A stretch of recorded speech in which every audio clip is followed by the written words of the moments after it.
Assalamu alaikum wa rahmatullahi wa barakatuh. Welcome to this new video. Inshallah, today we will expose the ignorance of Robert Spencer once more.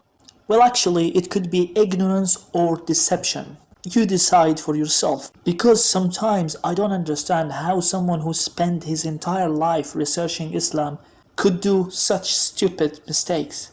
The other conclusion you can draw is that he is a liar. Well, whether it's based on deception or ignorance, it will teach you not to take this guy very seriously. Let's now look at the claim made by Robert Spencer. Robert Spencer claimed that the two stories of collecting the Quran during the time of Abu Bakr and during the time of Uthman were actually the same story because they are exactly similar. Muslims made up the story of Uthman collecting the Quran, and then they figured out, well, it's too far from the time of Prophet Muhammad ﷺ. Let's take it back to the time of Abu Bakr. Let's go and watch. He got Zayd ibn Thabit back. Yeah. And he told him to do the job again. Yeah. Why would he do that? And Zayd never says, hey, wait a minute, it's under Hafsa's bed. I did this 20 years ago. He never says that. What we have here is a duplication of traditions. We have it happening when Abu Bakr is caliph, and then we have it happening again when Uthman is caliph, and nowhere in the stories that sets it in Uthman's time do they say this was already done during the time of Abu Bakr. But it's the same story, because people are dying. The caliph says, you better do this because we're going to lose the Quran. Zayd is called in to do it. Zayd says, I don't want to do it because Muhammad didn't do it. And they tell him, you have to do it because we're going to lose the Quran. And he agrees, and he goes around and collects all the various chapters that people have memorized, and he puts them together. Now look, Steve, why didn't he say, when Uthman told him to do this, we've been through this before, and I already did it, and it's under Hafsa's bed. The stories are exactly the same, except for one of them is set 20 years later. It's because they're both myths. They're both stories that were written long after the fact. And one of them put it in the time of Abu Bakr, and one of them put it in the time of Uthman. Like maybe somebody came up with the story that Uthman had done it, and somebody said, no, that's too late. That's already 20 years after Muhammad. Let's set it in the time of Abu, just 2 years after Muhammad. You see? And because otherwise it wouldn't make any sense. Well, before I begin, I would like to say I like the reaction of this guy. I mean, look at these crazy Muslims, right? Look at these stupid Muslims who believe this narrative. They are funny. These Muslims are funny. How come they didn't realize the similarities between the two stories? Now, let's go to our friend Spencer. As for the first part, which was, why didn't Zayd say to Uthman, well, I've done it before, it's under Hafsa's bed, I have responded to that in my previous video. You can check the link above, and you will see for yourself what a liar Robert Spencer is. Today we will talk about the argument that the two stories are exactly the same. And if you have watched the clip carefully, you will notice that Spencer was stammering as he was explaining the similarities between the two stories. Let's check. But it's the same story, because people are dying. The caliph says, you better do this. Why was he struggling? We're gonna see now. I will show you now how similar the two stories are. These are the two hadith of the two stories for your reference. I will now show you how similar these stories are, and you can fact check me by coming back to these two hadith and see for yourself if I lied or misrepresented the stories, or if Robert Spencer was the liar. Bismillah ar-Rahman ar-Rahim. This table will show you how very similar these stories are. Let's go one by one. First, what was the project assigned in each story? During the Mus'haf of Abu Bakr, the project was to collect the Quran. The Quran was scattered in different fragments and manuscripts, and Abu Bakr wanted to bring it into one single Mus'haf. During the time of Uthman, the project was to copy the Quran in two different copies in one dialect. Let's go to the next one. What was the reason behind the two projects? In the case of Abu Bakr Mus'hafs, several memorizers of the Quran were dying in a battle, in the Battle of Yamama.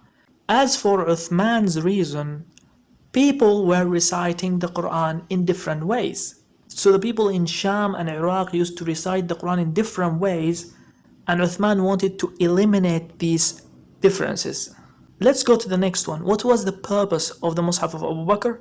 To collect the Quran in one Mus'haf, so that Muslims do not lose the Quran if more memorizers were killed. As for the purpose behind Uthman's Mus'haf, the purpose was to copy the Quran in standard copies, in one dialect, so people don't disagree with each other. Let's go to the next one. Who recommended Abu Bakr to collect the Quran? It was Umar ibn al-Khattab. Who advised Uthman to take the project?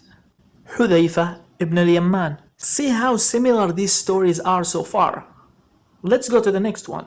The man who was in charge of Abu Bakr's Mus'haf was Zayd ibn Thabit. In the case of Uthman, there were 4 people including Zayd ibn Thabit: Abdullah ibn Zubayr, Sa'id ibn al-As, and Al-Harith ibn Hisham. So similar. One is similar to 4. Let's go to the next one. The sources. What were the sources for Abu Bakr Mus'hafs? The fragments on the manuscripts which were with the Sahaba, with the other companions. In the case of Uthman, it was the copy which was with Hafsa. Uthman asked Hafsa for the manuscript, and they just copied that manuscript into different copies. In the case of Abu Bakr, Zayd had to go to all the companions and get whatever manuscript, whatever fragments they had. Again, very similar.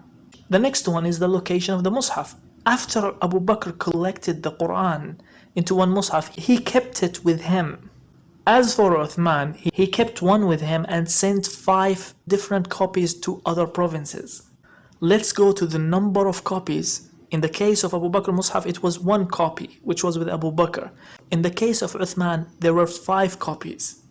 So similar. 5 copies, 1 copy, they're the same according to Spencer. Let's go to the next one. Teachers. Did Abu Bakr send any teacher to teach this Mus'haf? No. What about Uthman? He sent a teacher with every Mus'haf. So 5 teachers, 0 teacher, they are very similar, they are exactly the same according to Robert Spencer. Let's go to the next one. In the case of Abu Bakr, there was no burning of any Mus'haf. During the time of Uthman, after Uthman collected the Quran, he burnt all the other manuscripts. You see how similar these stories are? Now you can understand why Robert Spencer was stammering. But it's the same story, because people are dying. The caliph says, you better do this because we're going to lose the Quran. And now that we showed you the 2 stories, how similar they are, does anyone have a scintilla of doubt that Robert Spencer is a joke? I mean, come on, we are talking basics here. These 2 stories are accessible to everyone.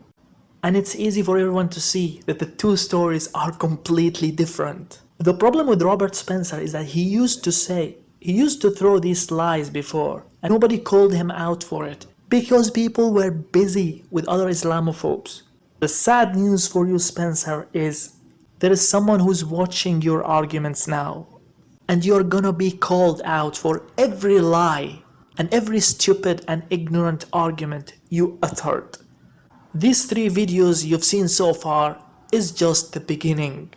There will be, inshallah, a tsunami of refuting videos coming soon, which will expose you as nothing but a clown. A pathetic clown. And the first thing that I'm going to expose is your stupid book, Did Muhammad sallallahu alaihi wasallam exist? And that's coming very soon, inshallah. Thank you so much for everyone who's watching. Please don't forget to subscribe to the channel and like and share the video. Jazakum Allahu khairan. Wassalamu alaikum wa rahmatullahi wa barakatuh.